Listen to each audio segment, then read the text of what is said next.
So welcome back. My name's Damien and I'm leading this month's Monday night's introductory class. And I've been talking about cause and effect. So I've approached this topic very slowly on purpose. And my purpose being that looking to, not convince, but to hope that I can trigger in some of you a sort of a committed acceptance of the idea of cause and effect. So as I've sort of mentioned each week, if you look at our lives, just, on a merely scientific basis. So, of all of the living creatures on the earth, we can look at their circumstances, all of the different circumstances of living beings, and there's no question that the human life is really, I think you'd have to say the human life, of all of the types of life on earth, the human life is the best form of life. The one with the most capability, the most opportunity. Maybe not necessarily the happiest, but certainly humans are the ones with the greatest opportunity, the greatest skill set, the greatest intelligence, the greatest capability. And then of the humans, our lives here in Australia, here in Melbourne, our lives here are unique as well in the opportunity and the situation that we have. And then even amongst the people in Melbourne, like from a Buddhist point of view, there's an additional sort of ingredient of a person's individual, what they call freedoms and endowments. And it's particularly in relation to being able to hear the wisdom of the Buddha and to have some sense, particularly to have some sense of openness towards that. So we're shrinking down, we're shrinking down the numbers game. And like I said last week, and apparently it's only new research where some researchers have studied ants extensively, and they've now said that the number of ants in the world is 20 quadrillion ants. And that apparently is 20 times the previous numbers that people were talking about as to how many ants there were in the world. But each one of those ants is an individual with its own, seeking for happiness and seeking to avoid suffering. And that's only a fraction of all of the living creatures. So whichever way you look at it, you have to come through to a point in saying, my situation is really quite unique. So, again, from a Buddhist point of view, to recognise this opportunity of what they call the precious human rebirth, and then to think, I must use this opportunity. I must use this opportunity. And so that's why I say that prayer at the beginning. The prayer at the beginning is trying to remind me of having a good motivation. A good motivation for this class, but also a good motivation for my whole life as well. And so we can just spend a minute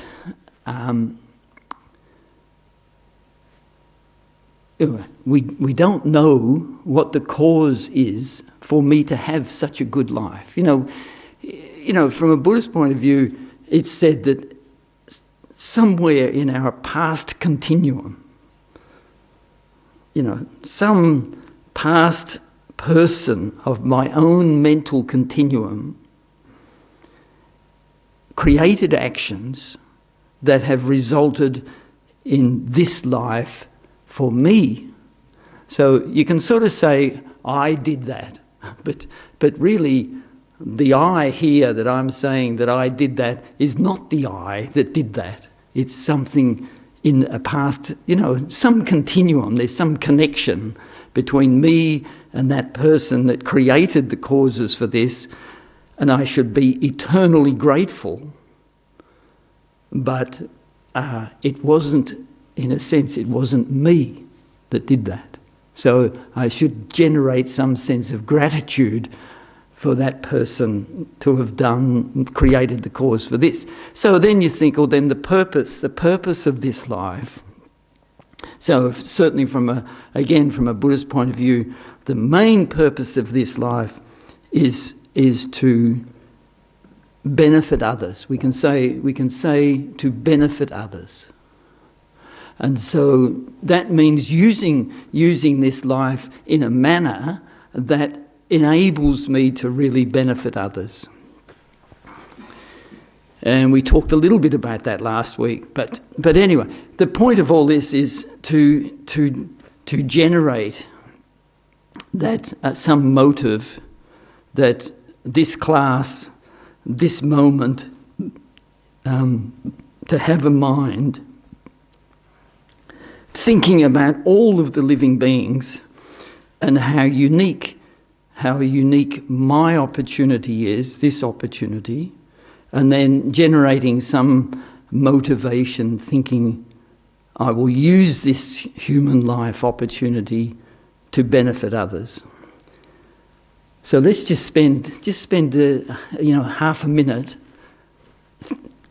trying to generate that thought that, this opportunity I have in this human life, even on a scientific basis, it is an absolutely unique and rare opportunity. And so thinking that you just recollect the situation of all the other living beings and generate a motive that you're wishing that they be free of that suffering or free of that difficulty, and that they also have a good life.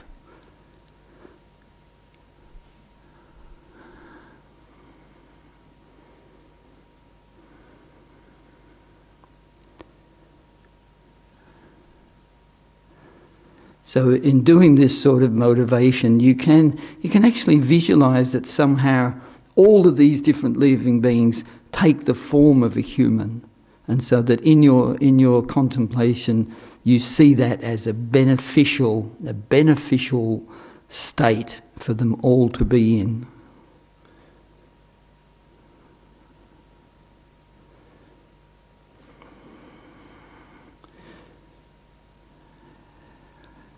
So then, as we've been talking, if we look at this life circumstance, we can start to think it has a cause, or it doesn't have a cause, or there's some external agency that has given me this life, but it hasn't given this life to the 20 quadrillion ants.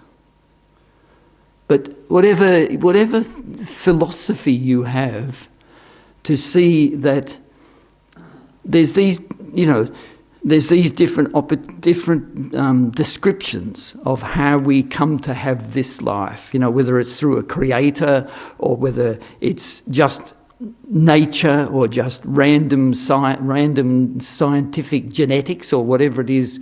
There's some, whatever, or there's no cause. These are the possibilities. So Buddhism relies on there being cause and effect.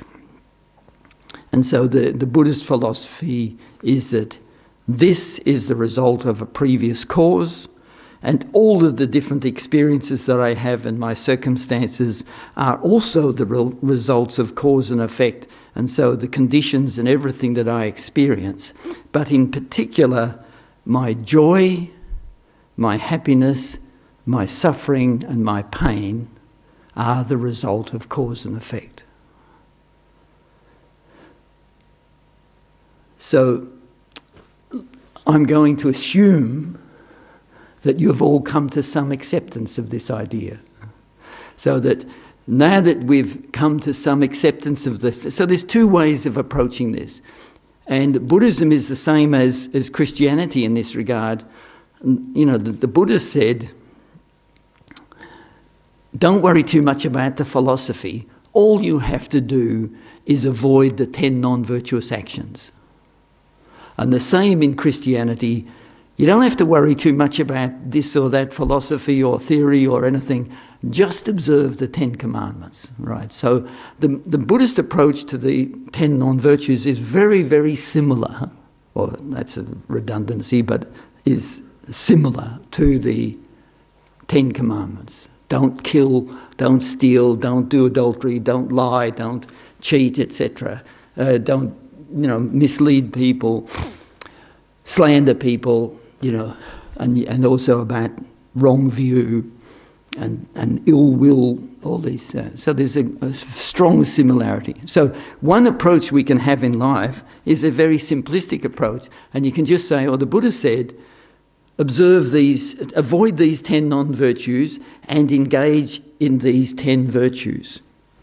And the reality is, if we did that, then our future is guaranteed, because we will eliminate the creation of a negative future for ourselves, and we will create a positive future for ourselves. But here, there's a real benefit to actually understanding the mechanism of cause and effect. So I'll go through some of the points about how cause and effect operates. So we can look at the word karma. The word karma is a Sanskrit word, and probably in English it's good to think of it as meaning action.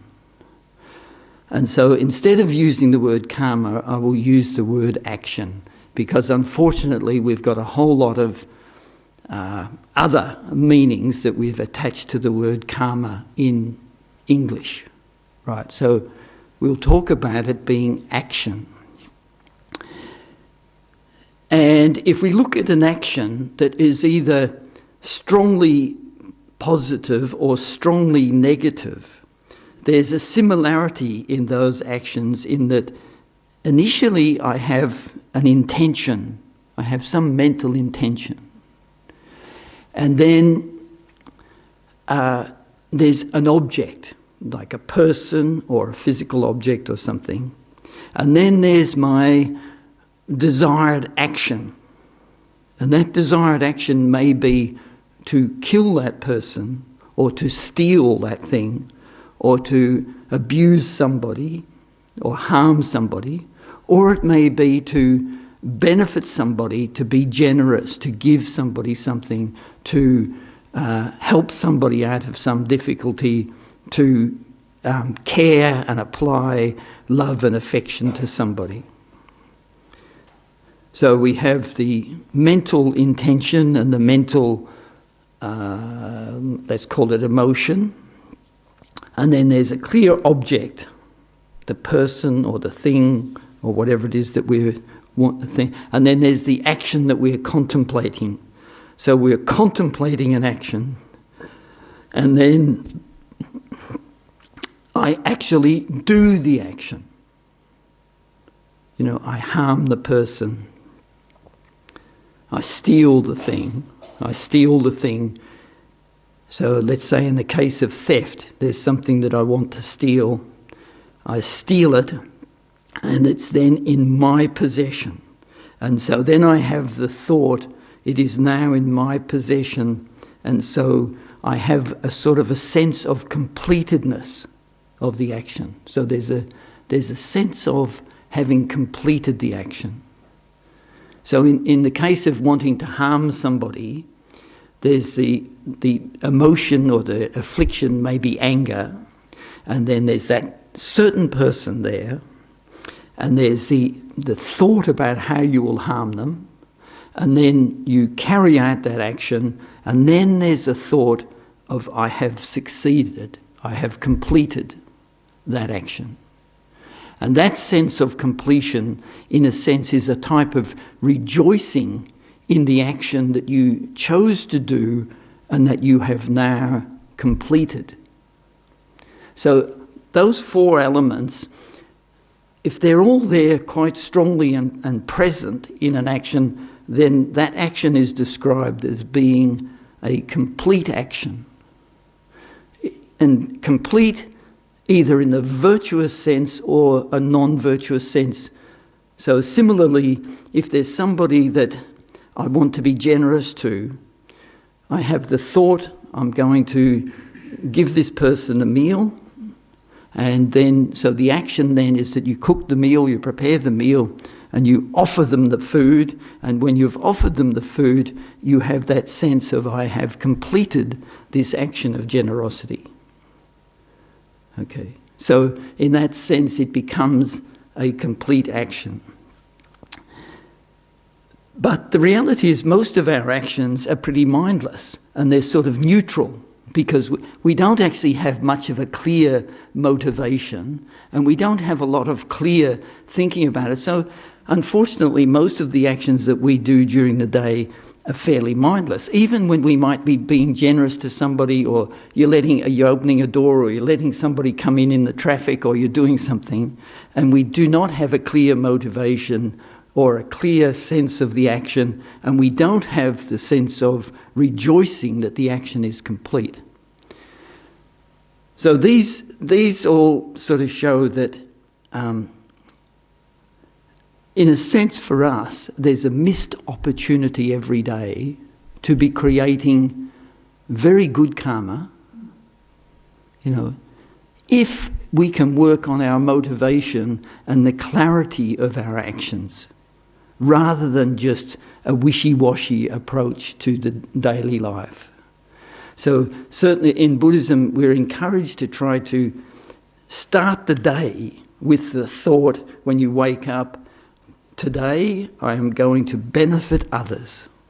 And so in a sense you're trying to set a motivation for all of your actions during the day so that even actions which traditionally may be really neutral or nothing, you know, just a sort of a nothing action, you can turn them into something quite positive because your motivation is clear and you carry out the action with a clear motivation. And also, when the action is complete, you have a clear feeling, I have completed that action of generosity, and there's a sense of completedness actually in your mind, rather than nothing, you know. So, this idea of a complete action, whether it's positive or negative. So then, the actual mechanism of an action. So an analogy is used that when we create an action, it's like, and it's only an analogy, a karmic seed is somehow placed on my mental continuum, you know, so that when we do an action, either positive or negative, a karmic seed is placed onto our mental continuum. And then at some time in the future, when the right conditions assemble, the different conditions assemble, that karmic seed ripens into a result. Right? So it's an analogy of how this process works. And the gap between creating an action and when it ripens could be billions of years. Could be a very, very long time, or it could be quite short. So we've got this idea of an action with a certain potency, So if we think about the action having a potency, either for good or unpleasant, and so then the complete action, when it ripens, it has two results. The first result is called a throwing result. And what that means is that a complete action has the potency to actually create a life situation. So a strongly virtuous action has the potency to create this human life. Now, so this human life is the result of a highly potent virtuous action. Okay? And so we'll just put the throwing karma aside, right? So then the other action, the other consequence of a karmic action is, so this is the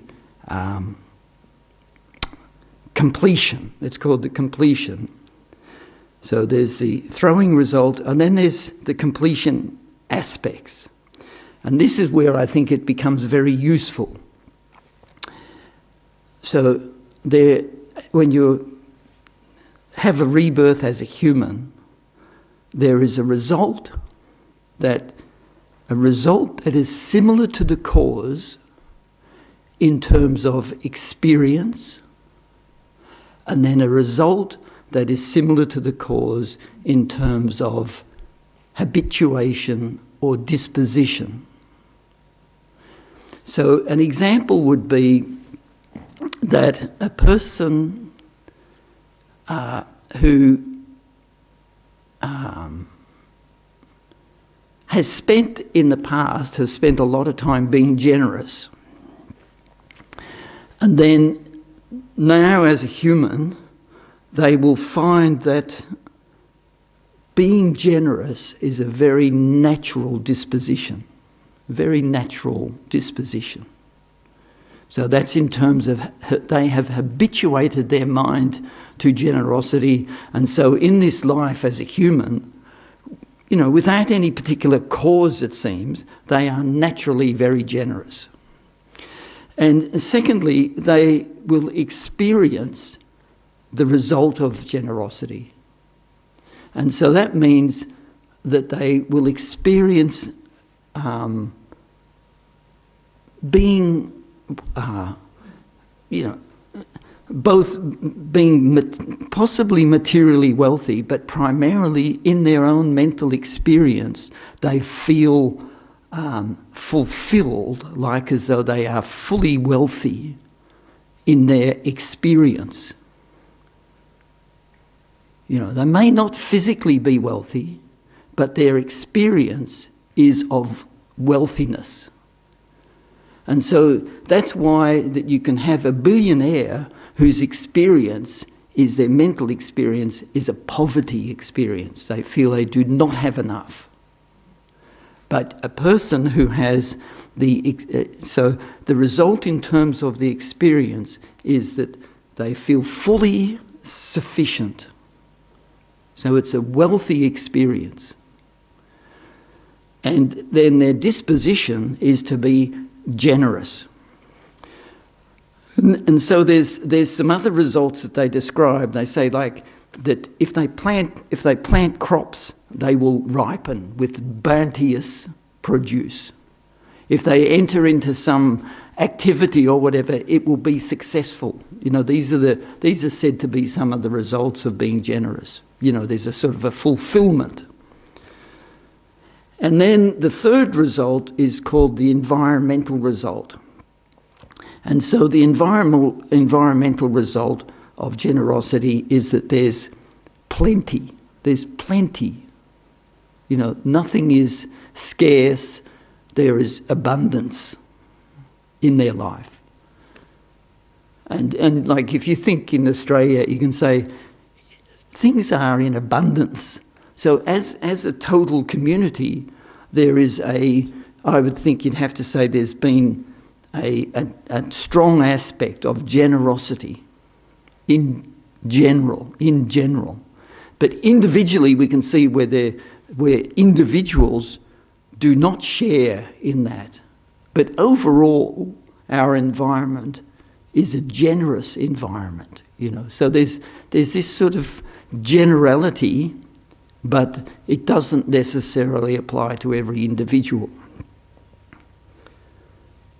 So they're the results.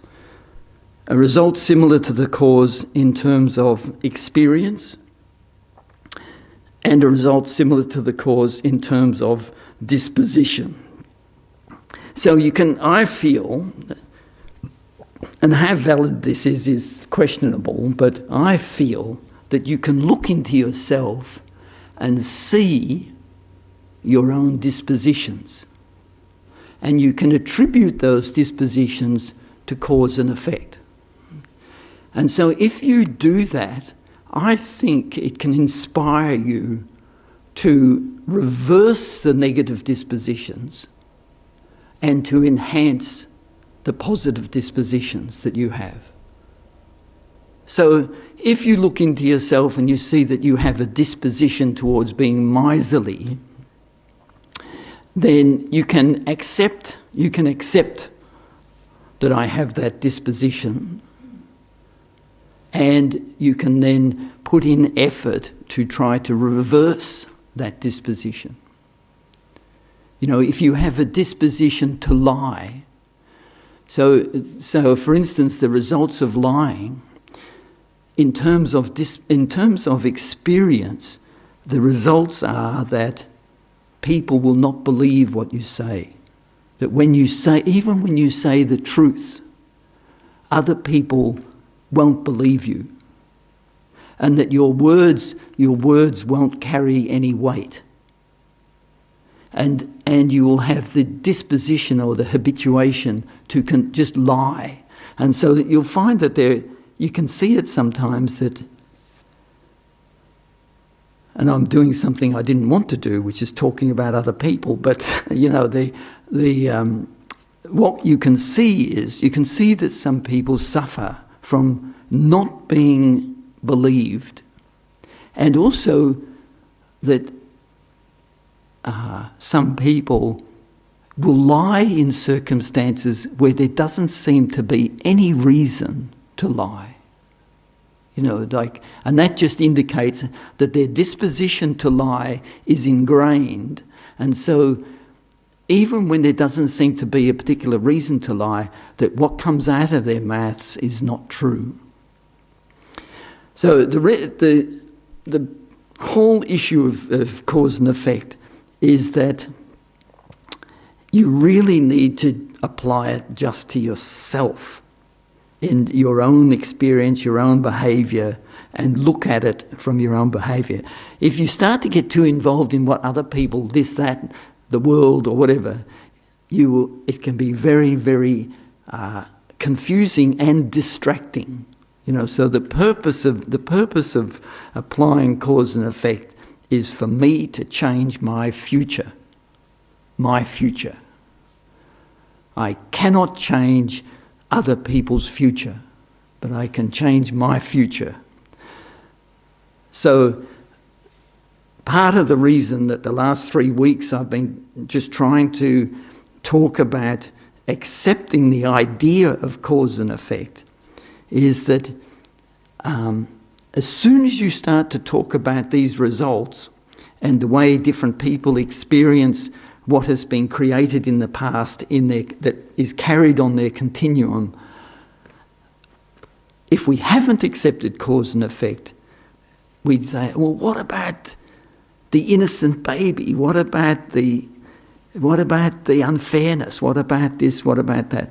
So they become very, very difficult ideas to look at, because suffering is everywhere. And so the one thing about all of the different types of suffering, the idea of cause and effect should never be used to blame somebody for their own situation. you know, but nobody wants suffering. So, in a sense, we should be immune to whatever the cause is, in terms of that person created it themselves or whatever. But the reality is that now a person is in a suffering situation, and so no matter what the cause is, we should have compassion for that person, because nobody wants that suffering. So this is why the mind of compassion has to be developed, because otherwise you can end up with a very accusatory mind of saying, well, you created the cause, you deserve the result. And that is not the response. So we have to be careful about the way we think about karma. And in particular, if we have this sort of, we start to use the word karma in our language, and we see somebody do something wrong, and we have the thought, your karma's going to get you.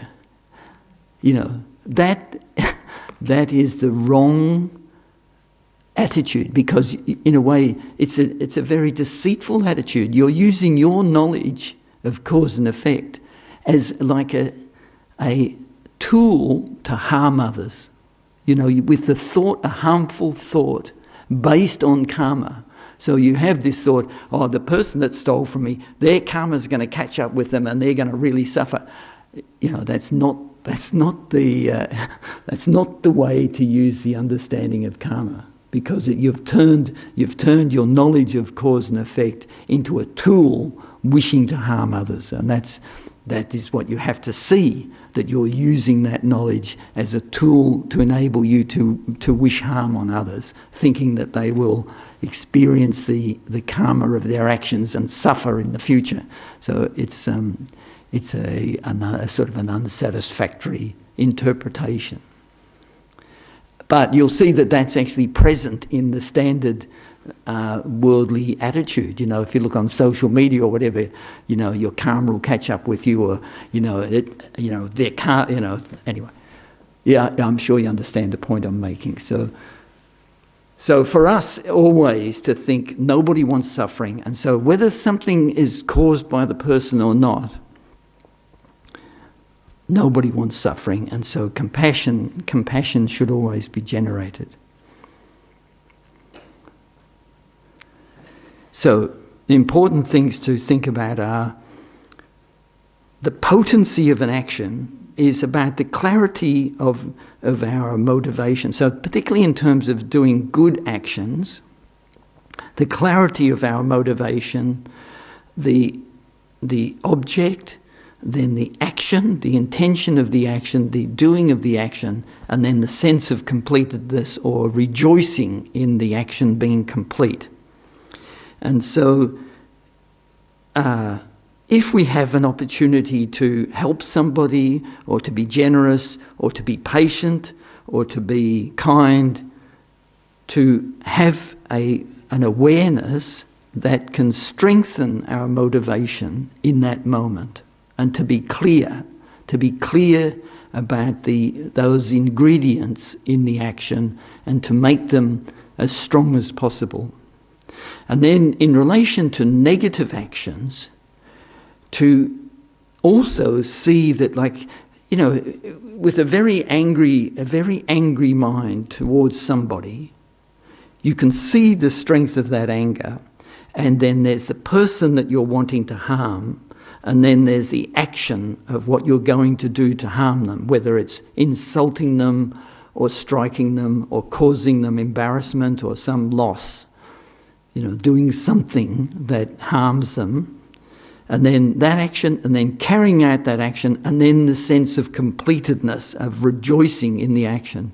So if those ingredients are all present, it's called a complete action. But we can circumvent the potency of that negativity by trying to diminish our anger, trying to have less anger. And when we think about harming somebody, trying,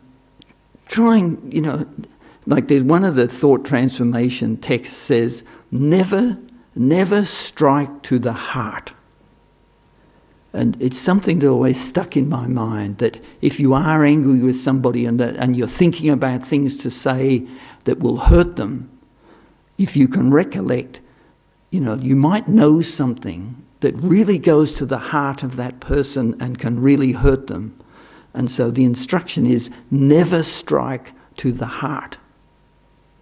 So if we can remember that, we can then, even though we might still be angry and we might still say something hurtful, but if we can back off from striking somebody in the heart, can diminish the power of that karma. And then the final thing is that sense of completedness and rejoicing, if we're able to, is that instead of rejoicing, we see what we've done and we generate regret.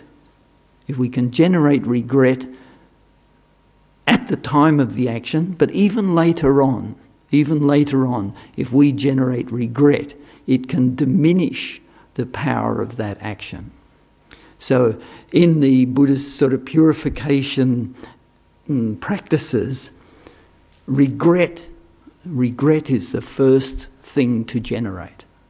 Regret for our own harmful actions. So this is the way that the knowledge of karma can enter into our daily life, to try to strengthen our positive actions, but also to undermine and diminish our negative actions and to generate regret. And so if we generate regret, even though we've done something negative, it prevents that action from being a complete action. And so we will not suffer the consequences of it being a complete action.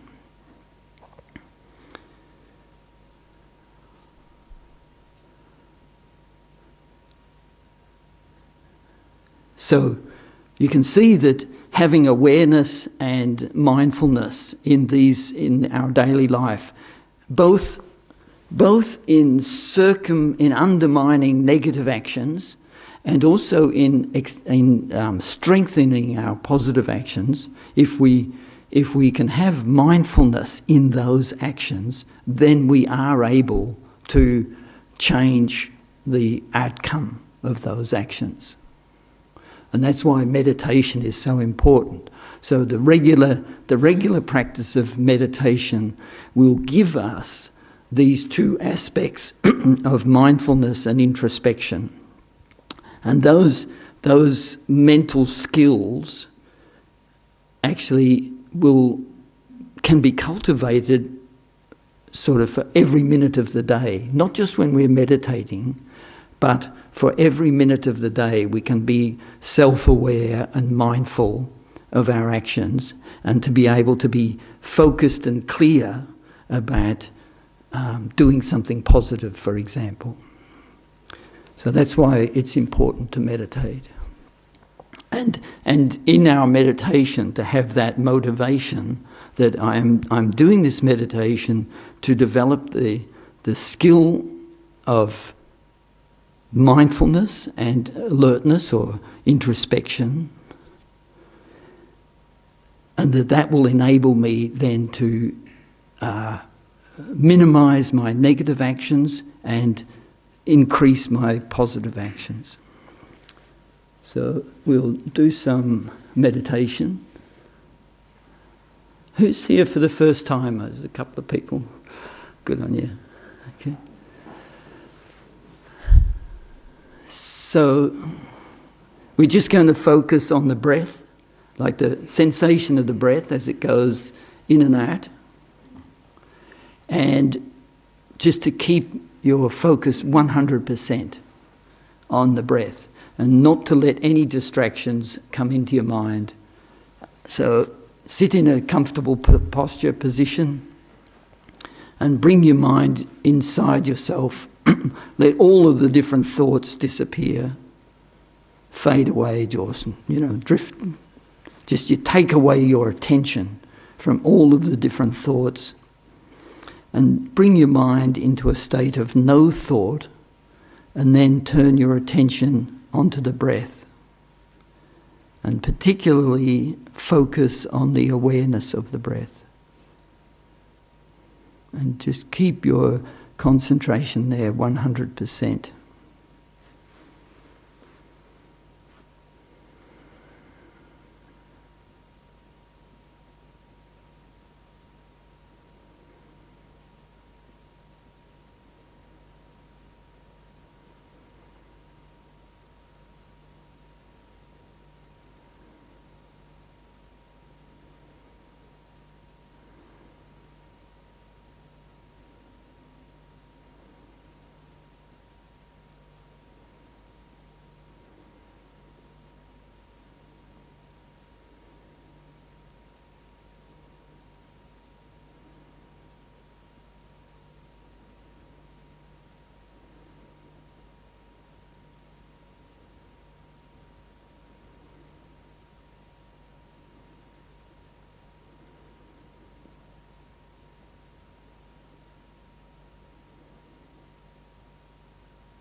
And then just relax your concentration.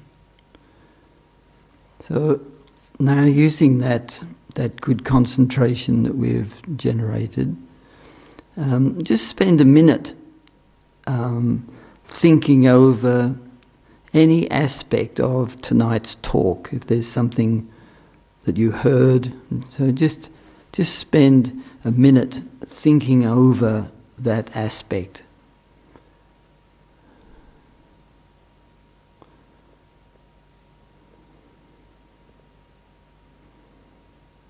You know, like, do you accept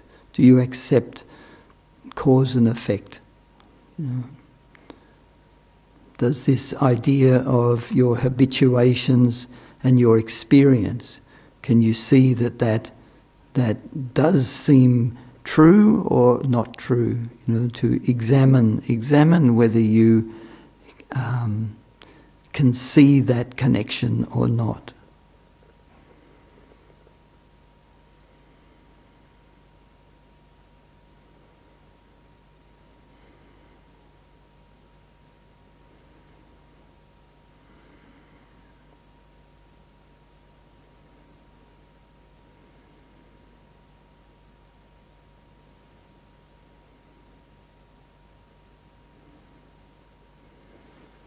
And then just relax your concentration. So it's important to use your own intelligence and your own analysis. Merely accepting something on faith or because the Buddha said it, or some great teacher said it, or whatever. The Buddha himself said you should not accept the teachings on faith, but you should examine the teachings in the same way that you test whether a piece of gold is actually gold or not.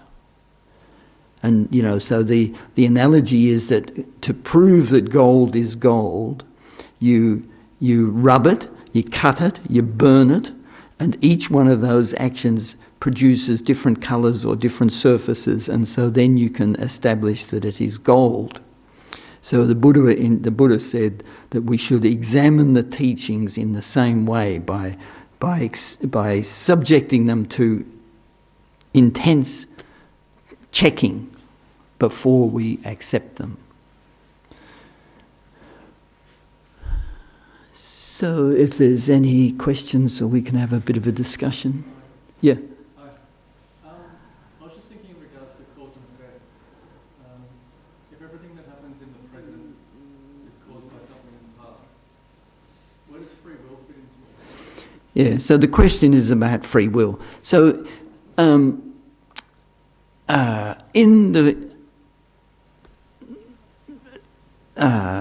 in the Four Noble Truths, so the Four Noble Truths, there's the truth of suffering and then the truth of cause.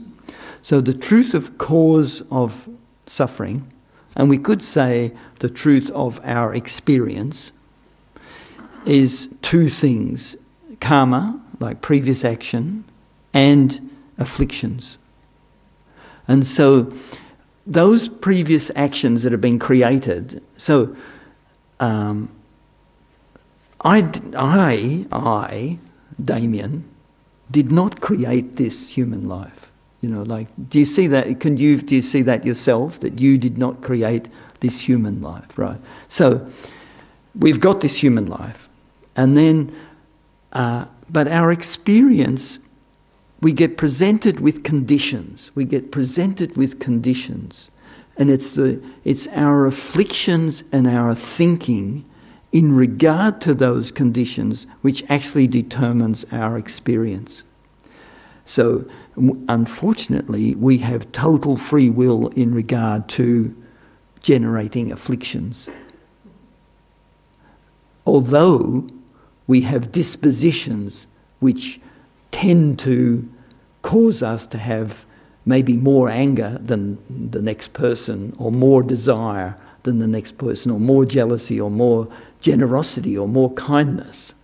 So there is this simultaneous thing of the dispositions and our ability to generate a apprehension of the circumstance and engage in a circumstance in that way. And so if you look at it like that, that's total free will. So karma doesn't affect the apprehension, only the disposition? Well, the disposition is karma. So you could say, as a human, we have these human characteristics which we take for granted, but they are dispositions created by our past karmas.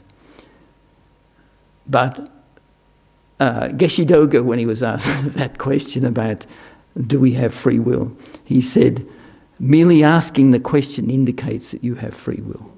So you can think of that how you wish,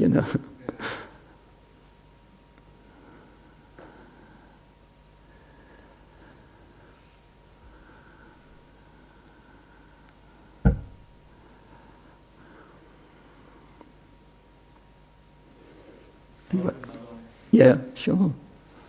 Does Buddhism have a view on a first cause?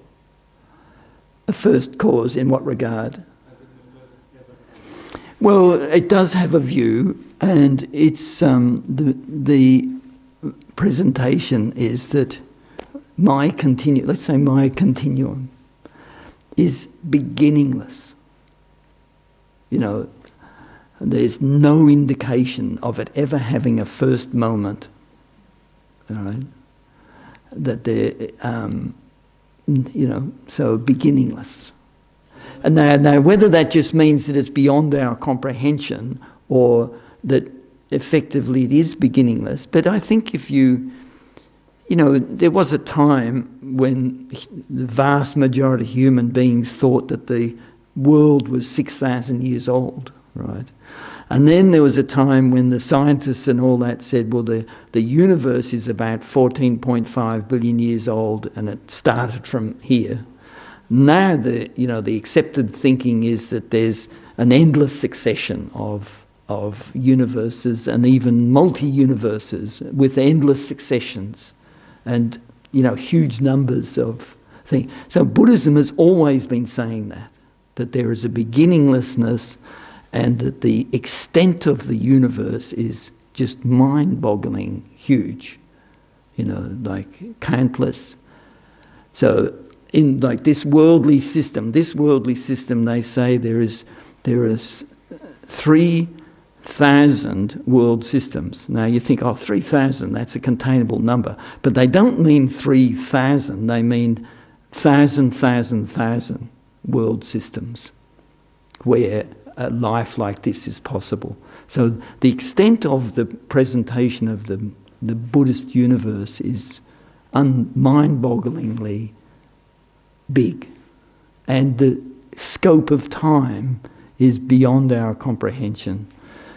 So yeah, that's what they say about the first moment. There isn't one.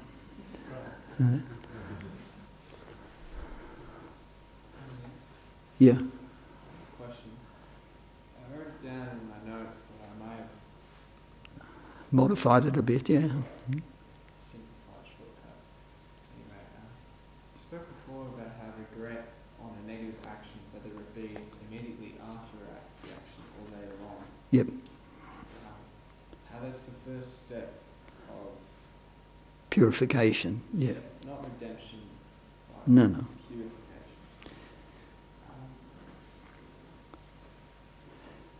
So that, yeah. Once you acknowledge that, not only to yourself, but you also acknowledge that to the other person that you did the negative action or you struck at their heart. Once you have recognized that you've done that and you have said, I'm sorry for that action, what is the next step in terms of purification on that negative action towards that person? So the question is about this idea of regret and from Buddhist terminology, the idea of purification. I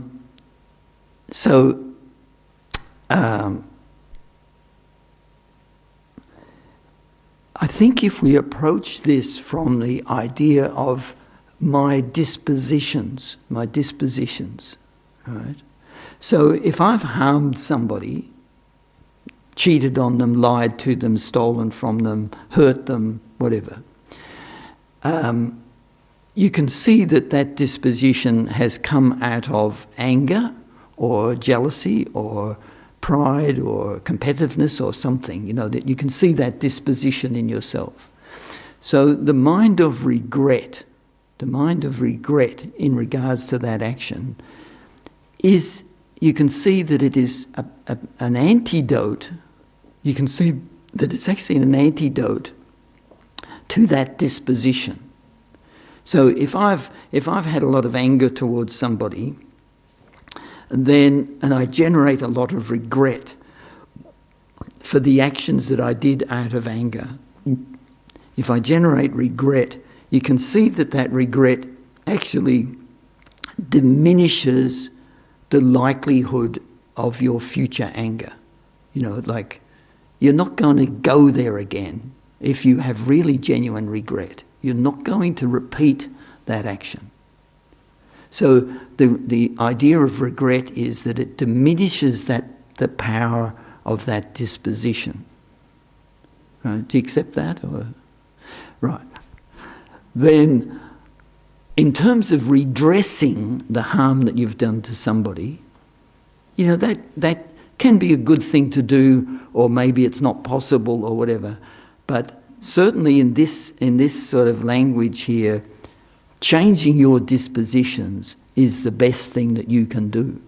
Diminishing your dispositions towards anger or jealousy or cheating or deception, lying or whatever, stealing. If you can change those dispositions from this moment onwards, you're better off. Now, whether you redress the harm that you've done to somebody, whether they're open to it or whether you're able to redress it, or, like all those other complications, that's sort of a different thing, in a way. If you have the opportunity to do that, then probably it's good to do it. But here, like, in a way, in terms of your own future, the idea of generating regret is that it diminishes that habituation towards that negativity, right? So that's why regret is important. And I think it's a useful thing to think in terms of these dispositions, that you're trying to create within yourself a different set of dispositions, And unfortunately our natural dispositions can be very potent, And yeah.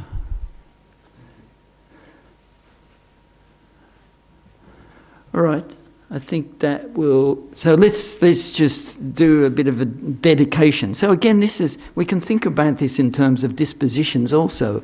Is that when we've done something worthwhile, that we can seal it. Like this is in a Buddhist terminology, that by dedicating the virtue of us meditating together and thinking, discussing, by dedicating that virtuous action towards the benefit of others, in a way we are sealing that virtue and preventing it from being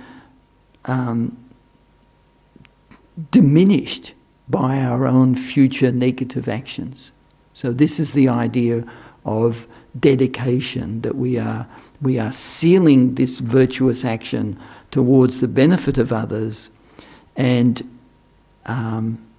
then this whole action becomes we can think of this as being a complete action, because we are rejoicing in coming together as a group, meditating, thinking, talking, and so we are rejoicing in that action. And so that strengthens this as a karmic action. So we just imagine that the virtue of this all together takes the form of white light, and it dissolves down into you, completely fills your body and your mind with light, so that your body is clear and unobstructed, and your mind is very open and clear and filled with a sort of a positivity. And then imagine that rays of light go out from you to every living being and bring them happiness, overcome their suffering. So as broad a visualization as you can generate, imagine others. Start with those close to you, your family and friends, etc.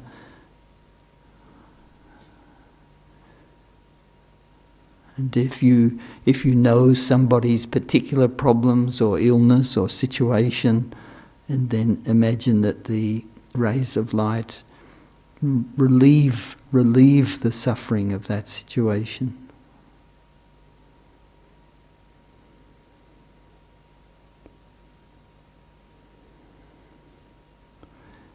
Then imagine that all that light dissolves back into you.